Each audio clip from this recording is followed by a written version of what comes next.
শব্দ না থাকে তাহলে আলিফটাকে কি দিয়ে জবর দিয়ে পড়ব। আর যদি পূর্বে হরফ থাকে শব্দ থাকে তাহলে পূর্বের সাথে মিলিয়ে পড়তে হবে। যেমন আশ-শামসু কি উসু শুরুতে একটা হরফ লাগাই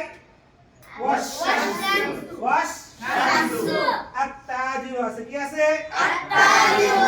আত-তাজিরু কি উচ্চারণ হলো আলিফটা উচ্চারণ হবে। এখন যদি শুরুতে ওয়াও লাগাই ওয়াত-তাজিরু আত-তাওবু আছে কি আছে আত-তাওবু আত-তাওবু শুরুতে যদি এখন ওয়াও যুক্ত করি ওয়াত-তাওবু আদ-দিকু আছে কি আছে আদ-দিকু আদ-দিকু শুরুতে যদি এখন ওয়াও একটা যুক্ত করি ওয়াত-দিকু আর-রাহাবু আছে কি আছে আর-রাহাবু আর-রাহাবু অর্থ কি স্বর্ণ কি স্বর্ণ আর-রাহাবু স্বর্ণ। তাহলে আলিফ উচ্চারণ হয়েছে কি উচ্চারণ হয়েছে উচ্চারণ হয়েছে।